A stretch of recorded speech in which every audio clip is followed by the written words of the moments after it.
How do I handle weird eating days as an intuitive eater? Meaning those days where I seem to just crave everything. I'm craving sweet, I'm craving salty, or those days where I'm just hungrier than usual and I can't necessarily have an explanation why. In the past, that would have been met with so much judgment and self-criticism, and I probably would not have satisfied my hunger because I quote unquote shouldn't. And now I handle that completely differently. So this episode is all about how can you better handle those weird eating days where things just feel off. Your body might be communicating with you messages that you don't necessarily understand. Let's get into it.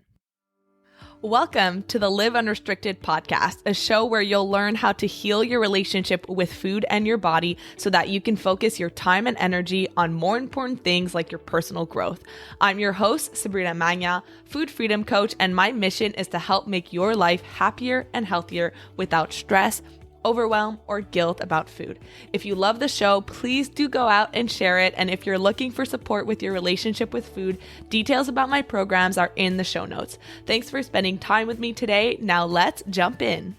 I'm coming in to record a very quick episode. I don't even know if you could call this an episode. This was not on my schedule today, but I was having a kind of weird day with my eating. And I was like, in the past, I would have handled this situation so differently and my mindset would have been different and the way I would have felt about myself would have been so different when I was struggling with my eating disorder. And now I handle days like this, weird off eating days like today, completely different with grace, with peace, with calm, with compassion, with kindness.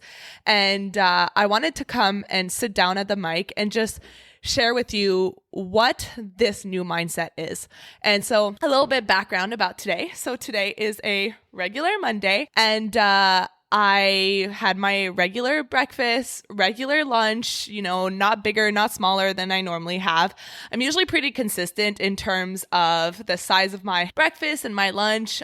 Sometimes they'll be a little bit bigger than others just because I enjoy consistency with my eating, because I like taking decisions out, which means not just in terms of food, but in all areas of my life. Because I am a business owner, I'm constantly making decisions every single day. I'm making thousands of decisions. And so if I can reduce decision making, which is what I call decision fatigue, if I can reduce the amount of decisions I have to make, then everything becomes easier and eating becomes easier.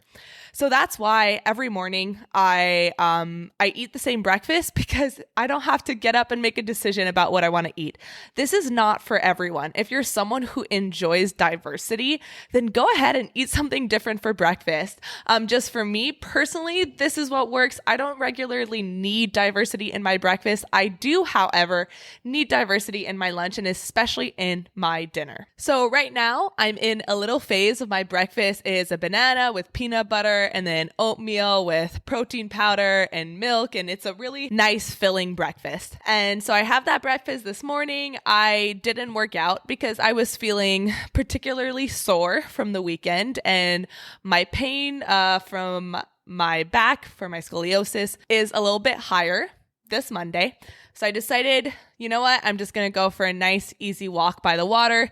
In the past, even when I was sore, I would still push myself to work out. In the past, even though my back was in a lot of pain, I would still force myself to do like this high intensity workout and weights. And when I say in the past, I obviously mean when my relationship with exercise and my relationship with food was definitely disordered, and exercise was used as a mean of burning calories and looking a certain way instead of, is this what I want to do right now? Is this what's going to make me feel better? And because I knew this morning that if I push myself through a workout, you're not going to enjoy it and you're going to regret it and you're going to be more tired for the rest of the day. And that's not my goal. If I'm exercising, I want it to boost my day. I want it to give me energy. And I knew that it wouldn't do that because I know how to listen to my body now. Something that I'm so thankful that I can do when it comes to taking rest days and knowing what to do with exercise. So I go for my walk and I have my breakfast and I have my lunch, like I was saying before. And about like an hour after lunch, I was starving again, but like to the point that it almost felt like I didn't eat a lunch, even though I did eat like a very substantial lunch. I had a full chicken breast, I had potato wedges, so my carbs were in there. I had a lot of protein in my chicken. I got my veggies in my, I had some veggies on my plate, and then I was still hungry, so I had some Greek yogurt and some cereal as a dessert. And that's something that I always am mindful about when I'm trying to understand, like, why am I so hungry, like so recently after I look back on my meal, and that's going to give me information like maybe there was some carbs missing, or maybe I just didn't eat enough. Like those are the kind of questions that I'm always asking myself, and I'm always encouraging my clients to ask themselves, right? Instead of feeling hungry an hour later and thinking, what, is there something wrong with me? Or why am I hungry again? And having all of that negative self-talk, which I'm sure that you've experienced this before, we get curious. All right, I'm hungry again, which means that my body is trying to tell me something, right? My body is really trying to communicate because I'm feeling true physical hunger.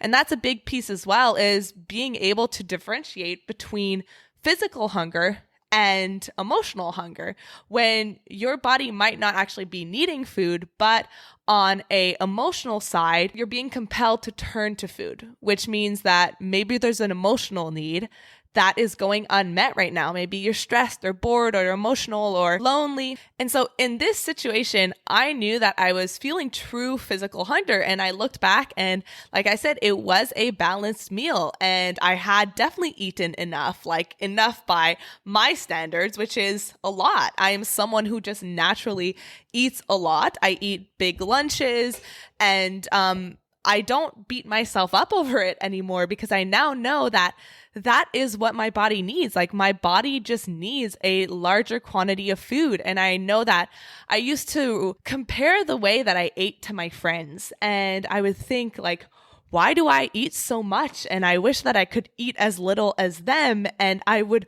berate myself and be so angry with myself about why I needed so much food.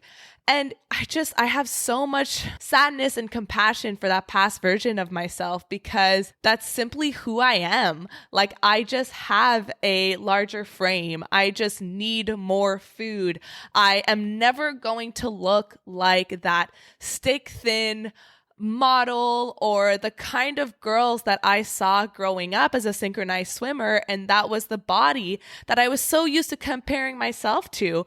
And I was given this message from society that if you just have enough willpower or self-control, you can look like this too, right? Like we are convinced that this notion that we have full control over what our body looks like. And we hear things like spot training, right? Like if you spot train, you're going to be able to have six-pack abs or a booty. Like that's not actually how it works. Of course, if you squat more over time, your booty's going to grow. But so are your thighs, right? Because in order to hold the muscle that you're going to get in your bum, your thighs also need to hold some of that muscle. And that's another thing that I never really understood, is like I wanted to work on my bum and I wanted to get strong. And this was majority because my back, my scoliosis, if I have a strong lower body, if I have a strong lower back, then that helps with my pain. And so I've always wanted to work on that. But as you're working on that, your legs grow as well. And because I have always, especially when I was younger and as a synchronized swimmer, I was always really self-conscious about the fact that my thighs were bigger than the girls I was swimming with. And I was always convinced to believe that I could just make my thighs smaller. And I will say that when I developed my eating disorder, I did get to a point where I had a thigh gap. And I just think back on the fact that that is so sad, because with my body type, I should not have a thigh gap. Like my healthy body is far from being capable of doing that. And in fact, most bodies are not going to have that. Most bodies are not going to look like maybe the girls who you see on your Instagram. But to come back to what I was saying, I After having noticed that I was hungry, like very closely after lunch, I just asked myself those questions. And because I knew that I had eaten enough, like I guess I just need more food today. Like that was my response right away was, I guess I just need more food today. And that's it. So even an hour after lunch, I got up and I grabbed a snack. Another rule that I had back in the day was there's no way you can eat like an hour after eating your meal. I had these rules that you had to at least wait 3 hours between your meals and your snacks. All of these rules that were not determined by what my body was telling me. They were determined by arbitrary rules set by other people, set by diet culture. And imagine that someone you really loved, your daughter, your sister, your friend, had come to you and was like, hey, I ate an hour ago, but I'm hungry again. What should I do? You would say, well, if you're hungry and you physically need it, give your body some food. Like it is super common sense, but we don't do that for ourselves. We start to make it mean something wrong about us, something weak about us. I used to see hunger as a weakness instead of honoring it as a sign of self-love for my body. And so I did honor it. You know, I actually had a pretty big snack. So that's another thing is usually I'll have my snack around like 2:30, 3 o'clock. And it's often going to be like a protein bar, an apple, some nuts, like something that has a good mix of fats, protein, and carbs, just because I know personally that's what works for me. And I know that if I have my snack kind of like predetermined, it helps me as well. Because like I said, I'm constantly making decisions in my business. And especially in the afternoon, like I don't want to have to worry about making a new snack. I don't want to rack my brain about what I want to eat. Like it's just made that decision for me. And that's what's really important to understand about intuitive eating too, is that you're going to still be able to maybe have patterns of your eating that work for you. And the concept of like planning ahead and meal planning, if that's something that you enjoy, and having meals ready for you ahead of time and knowing what you're going to eat, all of those things are possible with intuitive eating. Like it doesn't become this free for all and you have to be chaotic with your eating. Like that's really a side of intuitive eating that you might see on Instagram, which is just not the case. Like you're still allowed to take these actions from a place of self-care. And that's what's really important, is that the decisions that you make around food, where are they coming from? What's the intention behind it? Is it from a place of self-care, of making your life easier? Or is it coming from a place of punishment, of external rules, of external pressure? And that's going to give you a really good idea of what relationship you have with food, what relationship you have with your body. You can have a shake in the morning because that's what you like drinking and it fuels you and it's easy for you and it's coming from that place of genuine desire and self-care. Or you could have a shake in the morning because you think it's a low calorie option, or because it's a diet food that you're drinking at the moment, or because you think it's going to make you lose weight. If you take the action from that intention, then of course it's not going to feel good. Of course that means your relationship with food and with yourself is something to address. But coming back to what I was saying about my afternoon snack. So today I kind of switched it up. I had crackers and cheese and charcuterie meats that we had in our fridge from leftover from Luke's birthday over the weekend. I made baked brie with honey and homemade crackers with croutons, and it was just so delicious, and we had a bunch left over.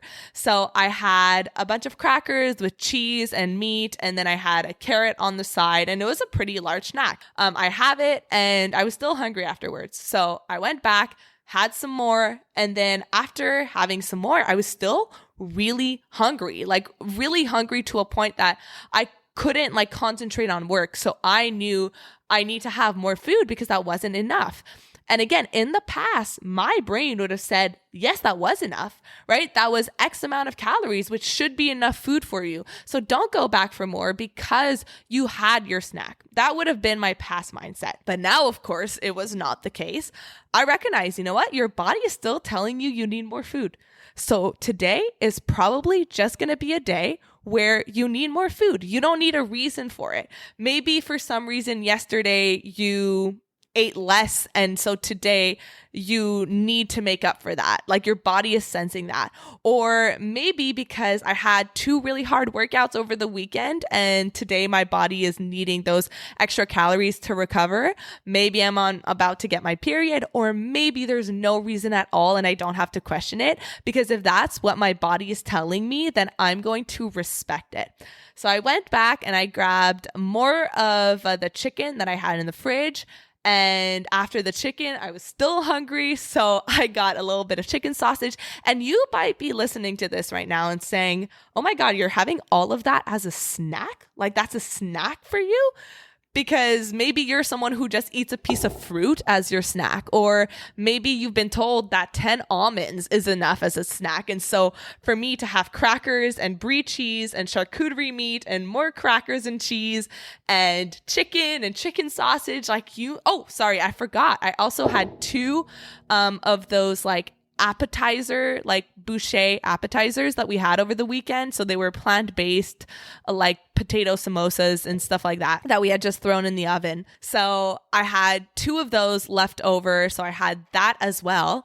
And you might be thinking like, that is so much food. And that's what the past version of myself would have thought. Like that is such a big snack, and you had a big breakfast, you had a big lunch, and those would have been all of my thoughts. And now when this happens, I'm like, yeah, it was a bigger snack than usual. And that's what my body needed. Why would I question the signals that I get from my body? And I'm able to know without a doubt that I know that my body needed more food. I know how my body communicates with me. I know what my signs of hunger are. I know what my signs of being full are. And for me personally, like a sign of hunger is that I have a hard time concentrating on anything else, or my head is hurting, or my focus is low. I don't really get stomach growls personally. For me, I really start to feel it in my head. And that was all happening even after having my snack. So I knew, yeah, Sabrina, you're hungry and grab yourself some more food. And so I just finished having my big snack today. And I was thinking about how different those 2 scenarios would have been. And in the past, how that would have played out is I would have not eaten more food, and then I would have been hungry and thinking about food for the next 2 hours while trying to concentrate on work, and waiting until I thought it was appropriate again to eat, which would have been, I don't know, maybe like 4 p.m., 4:30. Also an arbitrary time created by my mind at the time. And then I would have more food, and that still would not have been enough because I had been accumulating the hunger since earlier on in the day. And so that still would have been enough. And I probably would have just kept snacking and eating for the rest of the evening on low calorie foods because I felt bad about eating too much during the day. So if you can relate to that scenario 1, then I totally understand how that feels, because that used to be me. And now scenario 2, where I choose to honor my body and give it enough food, I am now full. I now feel good. I'm now able to concentrate on work and record this lovely podcast for you guys. And I'm going to have a regular dinner, and maybe not, I will be a little less hungry because maybe since I ate more during the day, I'll be a little bit less hungry at night. But I might just have a regular dinner, and I might still even have my snack at the end of the day if that's what I am needing and that's what I'm feeling. And I'm going to let my body decide on that. I'm going to trust my body to tell me how I need to feed myself for the rest of the day. And we've got some carrot cake in the fridge right now from Luke's birthday because that is his absolutely favorite cake, and I wish that I could show you all how massive this cake is. I'll maybe post a picture on my Instagram today. His mom got him this like industrial sized cake, which is I wish that you could see what I'm doing with my hands right now. It's just like this massive rectangle, and it's enough cake for like a month worth of eating if we had one piece each every day for the next month. And Luke is someone, he does love his sweets. He does love his cake. And so I know that he could eat that very quickly. But at the same time, he knows that it wouldn't feel good and that we're better off freezing part of it. But now we have a bunch in the fridge and I am going to absolutely be having a piece later. Again, another thing I would have never done in the past is if I judge that I had eaten too much, quote unquote, too much during the day, then I don't deserve a treat. I don't deserve something that I enjoy the rest of the day. And of course, that is not how I feel anymore. So I'm going to be enjoying the heck out of that carrot cake later if I feel like it. And if I don't, I won't. Again, my body can decide on that. And I'm just going to go on with the rest of my day feeling good, feeling energized, and having fed my body. So I hope that hearing how I handle certain food days and how my mindset has shifted, I hope that that is helpful for you. And if it is, I want to record more podcasts like this because I know that a lot of you have asked me to talk more about my story and what's going on inside my head to help you see the contrast and help you see the transition and the transformation that has happened in the way that I speak to myself in the context of food. And if it was helpful, let me know on Instagram. Tag me by sharing this episode. And don't forget to subscribe to the show wherever you listen to your podcast, Apple Podcasts, Spotify, Stitcher, or any other platforms so that you don't miss any new episodes when they get released. I am so thankful for you and I'm going to go and get back to work. Now you have an amazing day and I'll see you next week. Thank you so much for listening to today's episode. If you found it valuable, I would love if you would share it with someone you know that could benefit. If you're loving the show, don't forget to subscribe over on Apple Podcasts so you don't miss a single episode. I really love hearing feedback from you, so please leave a rating and review over on Apple to help us get in the ears of more people who need it the most. Finally, come hang out with me on Instagram at Sabrina Magnan Health for more educational content and get up close and personal with me. Thank you so much for being here, and I'll see you on the next episode.